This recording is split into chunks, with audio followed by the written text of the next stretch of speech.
സൃഷ്ടാവിൻ്റെ അനുഗ്രഹവും സമാധാനവും നമുക്കെല്ലാവർക്കും ഉണ്ടാകട്ടെ.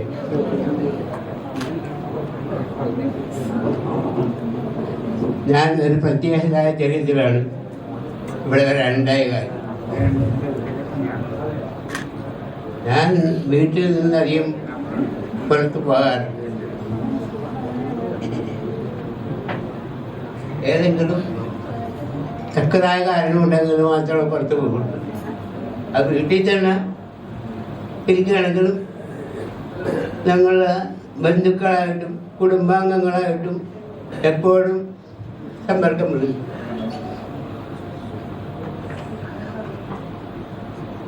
ഒരു മാസം മുമ്പ് നിയാസിൻ്റെ ഒരു വാട്സപ്പ് എൻ്റെ ഫോണിൽ വന്നു. വളരെ കുറവ് ആളുകൾ മാത്രമേ എൻ്റെ ഫോൺ നമ്പറേ ഉള്ളൂ. ഞാൻ ആരെയും വിളിക്കാറില്ല. ഏറ്റവും അത്യാവശ്യ ആളുകൾ മാത്രം വിളിക്കും. ഫോൺ കൊണ്ടുനടക്കാറുള്ളൂ. അപ്പോൾ ഇവർ വന്ന് വിളിച്ചപ്പോൾ എനിക്കൊരു സന്തോഷം തോന്നി. ഞാൻ ഇവിടെ വരാമെന്ന് പറഞ്ഞ് വണ്ടി അറേഞ്ച് ചെയ്തു. വളരെ സന്തോഷപരമായ ഒരു നിമിഷമാണ് ഇപ്പോൾ എനിക്കുള്ളത്. എൻ്റെ സംസാരത്തിൽ ഒരു വൈകല്യമുണ്ട്. അതായത് പല്ലില്ലാത്തതുകൊണ്ട് സംസാരം വ്യക്തമാവില്ല. ചിലപ്പോൾ വ്യക്തമാകാതിരിക്കണ്ട.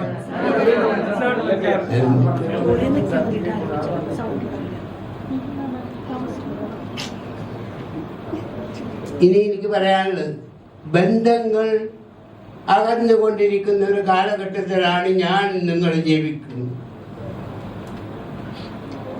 ബന്ധങ്ങൾ, മാതാപിതാക്കൾ, മക്കൾ ാണ് ഇന്ന് നാട്ടിൽ നടക്കുന്ന പല കാര്യങ്ങളും ഉണ്ടാക്കുന്നത്.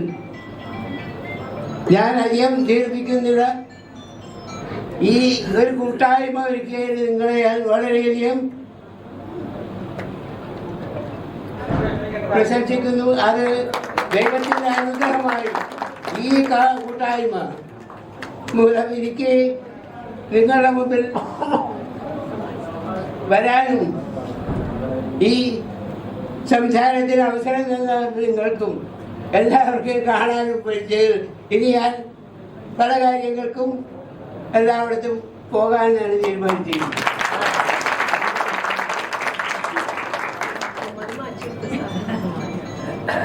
നിങ്ങളുടെ കൂട്ടായ്മ അല്ലാഹുവിൻ്റെ സിട്ടാവിൻ്റെ അനുഗ്രഹം ഉണ്ടാകും.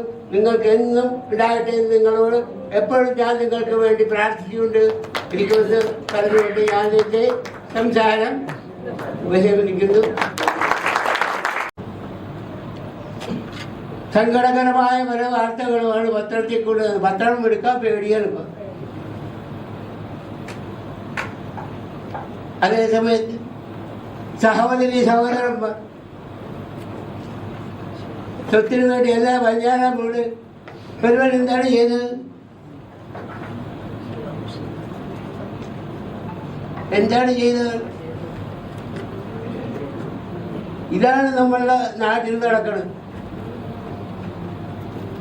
ഒരാൾക്കും തമ്മിൽ യാതൊരു ബന്ധമില്ലക്കം പൈസക്കും സമ്പത്തിനും വേണ്ടി എന്ത് തോന്നിയാസവും ചെയ്യാവുന്ന ഒരവസ്ഥയാണ്. നമ്മുടെ കുഞ്ഞുമക്കൾ പുറത്തിറങ്ങുമ്പോൾ എന്താണ് എല്ലാം ഒരുക്കി വെച്ച് കാത്തിരിക്കുന്ന ഒരു സമൂഹമാണ് നാട്ടിലുള്ളത്. എല്ലാം ഒരുക്കി വെച്ച് കാത്തിരിക്കുന്നു. LP ക്ലാസ്സിലെ കുട്ടികൾക്ക് വരെയും ലഹരി സാധനങ്ങൾ കൊടുക്കുന്ന ഒരവസ്ഥയിലേക്ക് നാടെത്തിയിരിക്കുന്നു.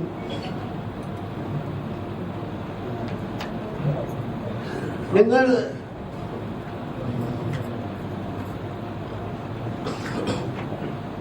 അതേപോലെ തന്നെ ഭാര്യ-ഭർത്താക്കന്മാരുടെ കാര്യം അതെങ്ങനെ സഹോദരി സഹോദരന്മാരെ സ്വത്തിന് വേണ്ടി എന്തും ചെയ്യും.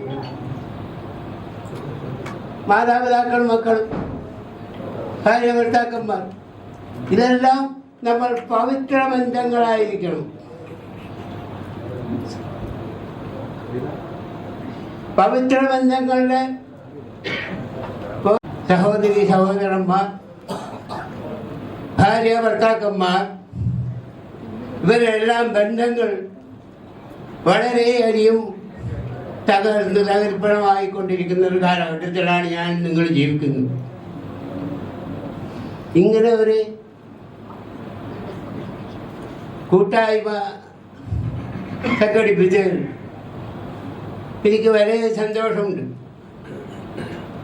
അതായത് ഇന്ന് സുഹൃത്തുക്കളാണ് പല ആണുങ്ങൾക്കും പെണ്ണുങ്ങൾക്കും ഉള്ളത്. അങ്ങനെ സുഹൃത്തുക്കളാകരുത്, നല്ല ബന്ധങ്ങളായിരിക്കണം, പവിത്രമായ ബന്ധങ്ങളായിരിക്കണം. നമുക്കുള്ളത്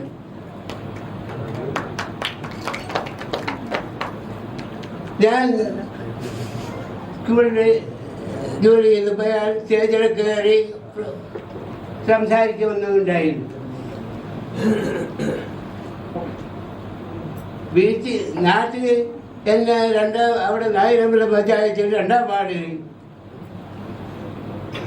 ഈ കോവിഡ് കാലത്ത് എന്നെ ഒരു ലീഡറാക്കി തിരഞ്ഞെടുത്തു.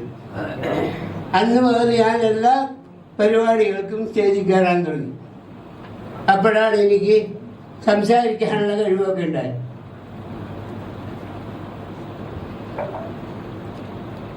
നമ്മൾ മാതാവിനോട് സ്നേഹം, കാരുണ്യം, ദയ, പിതാവിനോട് ബഹുമാനം, ഗുരുനാഥനോട് ആദരം, ഇതൊക്കെയാണ് വേണ്ടത്. ഇന്നെന്താണ്? ഭാര്യക്ക് ഭർത്താവിന് വിശ്വാസമില്ല, ഭർത്താവിന് ഭാര്യയെ വിശ്വാസമില്ല. നമ്മൾ പത്രത്തിൽ കാണുന്നില്ല. വളരെയധികം